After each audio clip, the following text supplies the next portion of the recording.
everyone. My name is Dr. Lauren Schnack. I am with IOMS, and we are bringing you another presentation. I am the new fellow for Dr. Rodriguez for the Complex Deformity Correction and Limb Reconstruction Fellowship at Amita Health St. Joseph Hospital, Chicago. We are collaborating with Dr. Deval Patel, the incoming fellow to North Jersey Reconstructive Foot and Ankle Fellowship with Dr. Subik. And here today we are discussing a case presentation.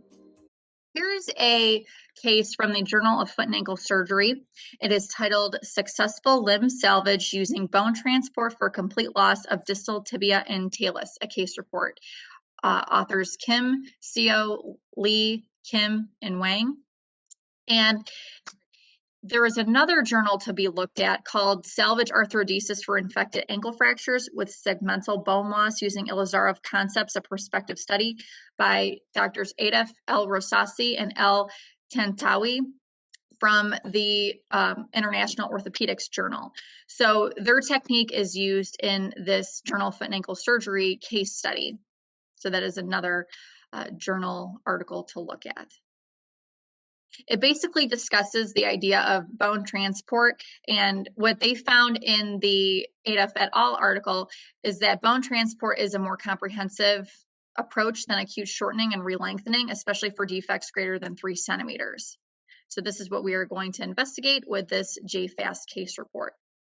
And in this case, there is a 39-year-old female in a motor vehicle accident sitting in the back seat of the car, and her talus was extruded along with the distal aspect of her tibia and fibula, but these bone fragments were retrieved at the scene of the accident. However, the physicians found that later it could not be used due to the severe contamination and the concern for infection due to the severe contamination. And she also had an open ankle fracture dislocation and a 15-centimeter wound. And clinically, she did have a large wound, and x-rays showed that there was the extruded talus with the distal aspect of her tibia as well as the tip of the fibula. And looking at the mechanism of injury, of how this injury occurred, it is a high energy injury with an axial force, and due to its strong compressive and varus forces, this is why the talus and the distal tibia and part of the fibula were extruded. And this is considered a supination adduction injury. And again, there was a 95 millimeter defect with the open fracture dislocation of the ankle itself, and even at that fibular distal tip. And also, so that was the left side, but also the right side had multiple metatarsal fractures, but in this case, they're focusing on the left. And if you look at the journal article, you can see that initially there was a monolateral external fixator applied with PMMA cement with antibiotics to guard against initial infection after the reduction of what was left of the tibia and rear foot and forefoot, and to, like I said, guard against infection and go back in for another surgery at a later date. Like we said, surgery with same day with PMMA cement and antibiotics and a monolateral fixator. But 15 days later, the second surgery took place, and this was only after that the cultures taken from the first surgery provided no growth. So the right versus the left leg, there was a 95 millimeter defect of the tibia, 30 millimeter defect from the talus, so which equaled 12.5 centimeters of a total defect of the left side. So again, like we were saying, the right side only had the metatarsal fractures, but this left side had a total of 12.5 centimeter defect. So an Ilizarov external fixator was placed, and there were parallel Ilizarov rods to remain in the tibial shaft. They described in this article that 2 olive pins were to pull the bone distally, and these pins to be placed obliquely at the medial and lateral aspects of the cortical bone on the tibial fracture margin. The pins were pulled through the space defect within the leg at the level of the missing bone and passed through the medial and lateral aspects of the calcaneus under the skin and exited through the skin on the plantar medial and plantar lateral aspects of the foot. Okay, the surgical technique that they outlined in this article was that they did a tibial corticotomy at 10 centimeters distal to the tibia fracture. So I think this should actually be proximal, but in the article they said distal. Mm-hmm. And the incision was at 4 centimeters anterior to the area. And this is where they performed a periosteal elevation, but avoiding periosteal injury. And to make the corticotomy, they used a 2.7 millimeter drill bit. Sometimes we, or usually always we use the osteotomes, but here they use the drill bit. Mm-hmm. And then they sutured the periosteum closed. The latency period here was 10 days with a 1 millimeter per day distraction at 4 times per day. And at 18 weeks, they gained 12 centimeters of length, and the tibia was at the docking site at the calcaneus. The 2 pins were screwed on the medial, on the moving bone segment and externally fixed to the ring. Then the olive pins and distal plantar ring were removed. And then once that ring was removed, partial weight bearing was permitted. And then after a total of 6 months of consolidation, the talonavicular joint, the calcaneofibular area, and the distal tibia and fibula were all fused. And then again, this patient was partial weight bearing at 6 months into full weight bearing at the 2nd month, and at the 3rd month, the Ilizarov fixture was removed, and they were full weight bearing with a patellar tendon brace at that 3rd month. Here is the image at 1 month. You can see that there is bone transport occurring with some cortical bone growth visible on the lateral aspect. And at 5 years post-op, you can see the medial and lateral plates used for the fusion of the tib-fib and the fibula to the calcaneus and the tibia to the calcaneus. Also, 5 years clinically, they have an image that the left limb is actually shorter than the right by 8 millimeters, but functionally she is doing well, and the mechanical axis of the left foot is about 0 degrees. So it reminds us that, to take x-rays above the level of the foot and ankle, especially take high tib fib, knee films, and even films of the hip as well to help us evaluate these limb length cases. And as far as the results, they were able to follow up for a total of 5 years after her injury, and they found that her fusions and the consolidation of the bone did progress well with no overt complications, but she, of course, could not dorsiflex her ankle, obviously due to the fusion as well, so that did prove to have a lower AOFAS score. But it was interesting that they noted that there was paresthesia and neurologic pain on the dorsal foot from the injury to the left superficial peroneal nerve at the time of the initial motor vehicle accident. So, of course, there are going to be a plethora of injuries with this high energy injury, but it's also interesting in the orthoplastic world that, of course, you would have this neurologic pain, and it was here contributed to the superficial peroneal nerve. Like we said, the left leg was 8 millimeters shorter than the right side, and the mechanical axis on the left affected side was 3 degrees valgus with a posterior tibial slope of 3 degrees, but no recurvatum. And the mechanical axis on the right side was 1 degree varus with a posterior tibial slope at 7 degrees. But like we said before, the AOFAS score was 76 due to the fact that she had the ankle arthrodesis and she was a younger patient under 40. And so that did limit some of her mobility. But overall, this is a limb salvage case, so it was considered successful. And just to review AOFAS scores, it is out of 100 points. So she scored 76 out of 100. And it evaluates pain, function, activity, walking distance, walking surfaces, gait abnormality, sagittal motion, which sagittal motion was obviously non-existent due to her ankle fusion.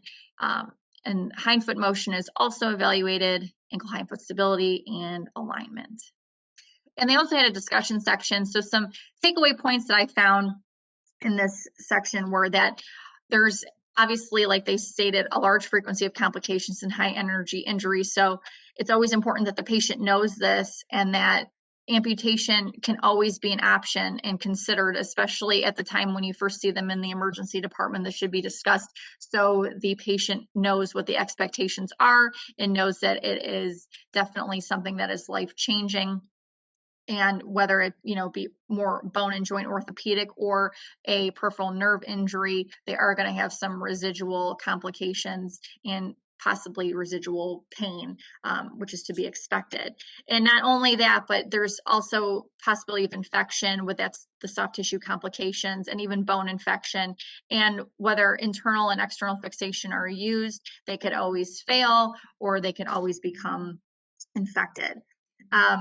Also, when referring to primary amputation or amputation later on, when there is a disruption of the posterior tibial nerve and like a crush injury to this area, anything over 6 hours is definitely difficult to salvage and should definitely be discussed with the patient. So if this is some sort of injury where they can get to a hospital quickly, or if it was in a remote area, then this is something to consider, especially if the patient is immunocompromised. A vascularized fibular graft transfer can be used for bone defects as well. For a defect greater than 10 centimeters, then the fixture can be removed more quickly.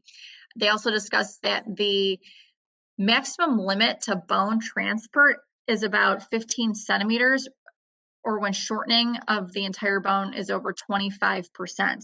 So that's something to keep in mind, that there is a maximum to bone transport, and that if half of the fibula or if half of the tibia is missing, then this necessarily isn't the best procedure. When it's about 25%, that's about the limit. But of course, it has its advantages. With osteodistraction and external fixators, it can allow the soft tissue to have less damage and allows for the soft tissues to adjust as well as any underlying neurovascular structures. And it allows for weight bearing as well. But there's disadvantages such as joint contracture, and there's always a possibility of the deviation of the transported segment as well. So regular x-rays are definitely something to consider.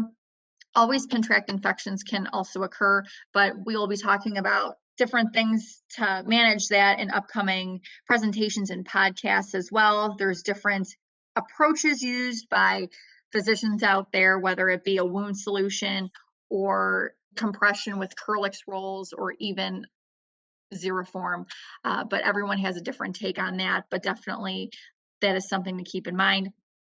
And also fracturing of the regenerated bone, and that would also be a complication as well. Again, regular x-rays and follow-up would be needed, and sometimes this can take a very long time to heal. I mean, it's a major injury, and any sort of surgery will cause a longer healing time, but if it's limb salvage, then the patient needs to know this and be ready for it. It should be known that this case report is somewhat special because it is the only case report noted so far in the literature where there is a 12.5 centimeter defect. So this is significant because at the 5-year follow-up, she was still doing well. And so cases with severe bone loss that involve joints other than the metathesis, again, consider an amputation, but bone transport with healthy soft tissue would be more promising if the patient had a healthy soft tissue envelope. So Deval, what do you think? Did you see anything like this in your residency? No, nothing like this. I've only read about this this type of injuries and the type of bone transport that they used with the two olive wires. So can we go back to that picture of the first, like the Dr. Atef's two types of bone transport they compared in their study? Yeah, so that yeah, so I guess here they compared like acute shortening with re-lengthening, and then the B picture is where it's a gradual bone transport. And I guess in this study they found that gradual bone transport, in terms of acceptance rate, is significantly better than the acute shortening and re-lengthening, and also the amount of defect that there is. They said that this acute shortening with re-lengthening can be used for defects that are less than 3 centimeters, versus gradual bone transport can be used for defects that's greater than 3 centimeters, probably as high as 12, 13 centimeters, sometimes 15 too. So I found that interesting in this paper that they compared these two and found the gradual bone transport to be better in terms of acceptance rate and the amount of defect that you can treat or achieve basically. I agree. I think the bone transport is so much more versatile as long as Mhm. half the tibia isn't extruded. And, it really, you can keep that length as much as possible. Although in this case, she did have that 8 millimeter defect or limb length discrepancy Yeah, at the end.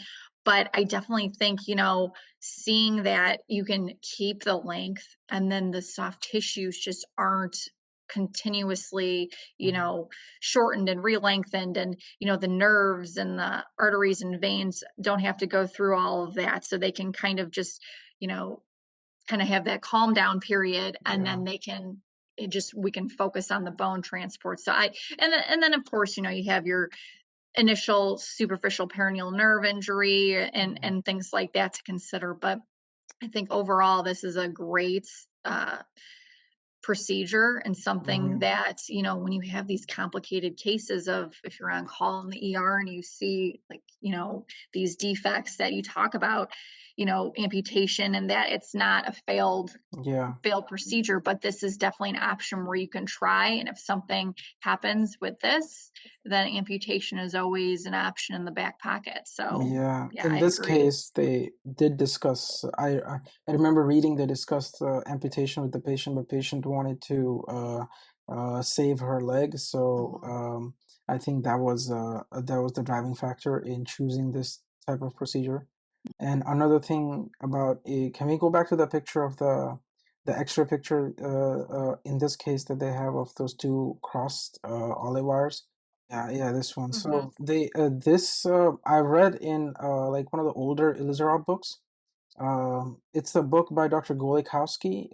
He's I think one of the first surgeons to train under Elizarov back in 60s, I believe, and 70s. Mhm.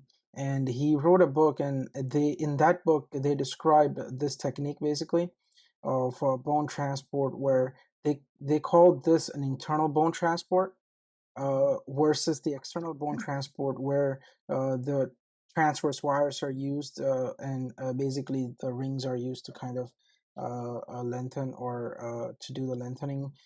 Mhm. Versus in this case, they call this an internal transport where two olive crossing olive K wires, and you can't see it on the bottom. I'm sure these olive wires attaches to I think the foot plate, and the way they're attached is through a slotted washer.